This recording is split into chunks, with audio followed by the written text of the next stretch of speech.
All right, got a 5 sheet today from this Daily Mail article. Remember, this 5 sheet is an objective document which anyone can fill out according to their own knowledge and their own biases. So, this is just an example of me filling one out according to what's in this particular article and according to my own particular biases. So, I might make some mistakes here. Feel free to point any of those out. Let's get started. The title as they write it. Revealed. Nashville bomber Anthony Warner, quote, targeted AT&T after his father, who worked for a subsidiary, died of dementia, fueling his conspiracy theory that 5G is killing people. Alright, what is that title? I said that was a fact. There's not much room for editorialization there. Maybe, like, revealed is. Maybe you could say that's a little bit of editorialization, but really not much. I think that's factual enough to check that box. Alright, how do I paraphrase it? It has been revealed that Anthony Warner targeted AT&T after his father worked there, then died, fueling 5G conspiracy theory. Alright, known bias. Daily Mail, I put none. I don't really know them that well. They're a British outlet. Um, I think they might be known for having kind of a right-leaning bias over there, but it doesn't translate super well to the US. So I just left that blank for now. Again, 5 sheet. If you don't have something to say, leave it blank. Alright, let's go down and find this thesis. Came basically in this first paragraph, right at the beginning here. Nashville bomber Anthony Quinn Warner hoped that he would be hailed as a hero, or hailed a hero for targeting AT&T because he believed 5G cellular technology was killing people. DailyMail.com can exclusively reveal. Alright, is that a fact? I said it was a fact. That seemed pretty down the line. Alright, how'd I paraphrase it? Warner thought he would be hailed as a hero because 5G is killing people. Now, this is where it gets interesting. What is the evidence supporting that thesis? It is an unnamed source that the writers describe as close to the investigation. According to a source close to the investigation, right here. That is the entire basis for this article. So maybe it's true, maybe it's not, but that is one unnamed source, and they only describe it as someone close to the investigation, not even necessarily high up, not even part of the investigation necessarily. Alright, let's see how they outlined it. Starts out with that thesis, then a little background on 5G theories, various baseless theories, boop, boop, boop. Then just a little background on the bombing itself. Christmas Day bombing took place on downtown streets. Then, sees stuff from his house. Next, they get into these two quotes from the source. There's a total of 3 quotes from the source that are the only real news going towards their thesis. The first one was up here where it said he was heavily into conspiracy theories, and the other 2 are these ones. We are waiting on the digital footprint that should finally provide us with some answers, and the unofficial motive thus far is the suspect believed 5G was the root of all deaths in the region, and he'd be hailed a hero. Alright? That got a lot of pictures in this. They then talk about his father's death and Quinn's paranoia about that.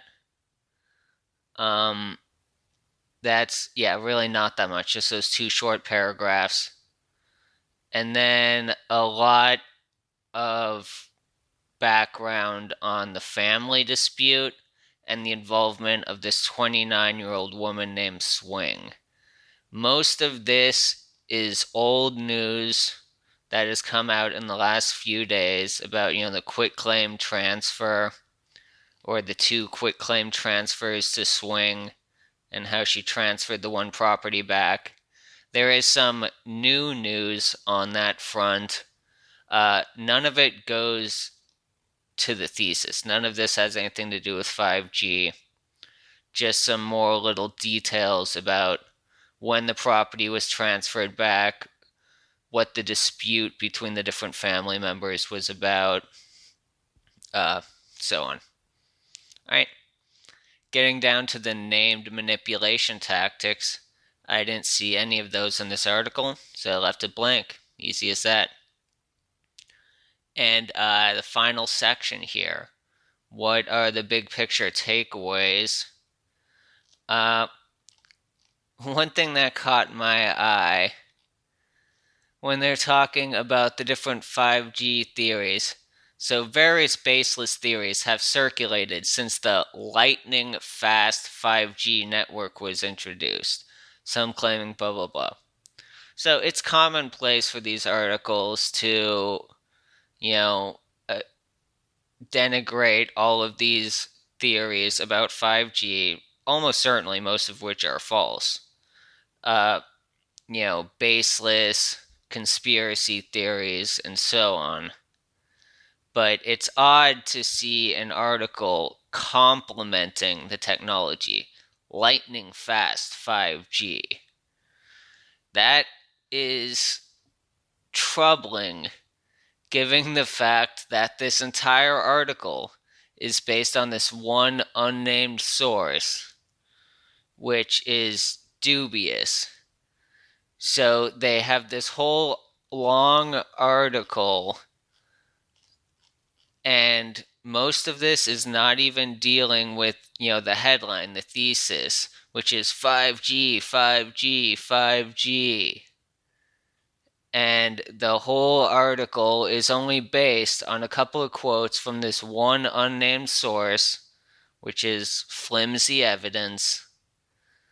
And along the way, they're not just attacking the 5G, the anti-5G theories, they're also complementing 5G itself.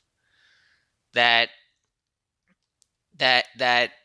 makes it seem more like they have an agenda to promote this 5G network, or to get the public on board with its adoption. So, if someone was trying to write an article blaming this bombing on 5G theories without any evidence, this is what the article would look like. Right? They would have a couple of quotes from someone that could be entirely made up, or could be someone who has no real substantive tie to the investigation. A source close to the investigation could mean just about anything. That's really loose language. It could mean, a reporter who talked to a beat cop who had, worked on the investigation at some point. Could mean someone who really has no inside information. Or it could be someone they just totally made up. Reporting ethics is very loose these days. So they have this really weak evidence, and there are a lot of attacks on 5G conspiracy theories, and then complementing the 5G network. So if you were to write an article blaming this on 5G on 5G conspiracy theories without any evidence to do so, this is exactly what that article would look like. And the final note is the last sentence in the article. After all of this talk about 5G being the motivation, they end with, officials are, quote, looking at any and all possible motive, that FBI special agent told reporters without revealing more. That feels like a liability issue. Like, England doesn't have the First Amendment. They're a little bit tighter on defamation, and you can get sued easier as a news source for printing false stuff.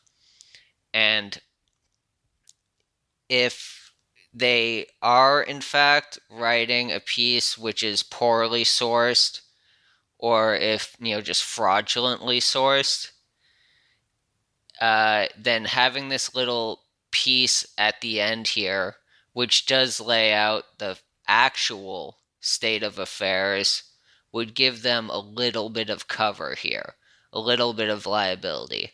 They would be able to say how all that other stuff was just speculation, and how we also reported on the actual facts as they were known at the time. This other stuff was just what some source told us. Turns out that guy wasn't the most reliable source. Uh, so that was another little sign in that direction. Alright, guys. So that's what I got for this one. If you think I missed anything, feel free to run your own 5-sheet on this, upload it, and we can compare them. It was a fairly long article, so there might have been some stuff I missed, but again, most of this had nothing to do with 5G. So, yeah, let me know if I'm missing something. I think I mostly covered it. But yeah, any questions you leave in the comments, I'll be happy to reply to. But if you want to hit your own 5-sheet on this, we can compare them one for one and see which one looks more credible. Alright, thanks. I'll see you next time.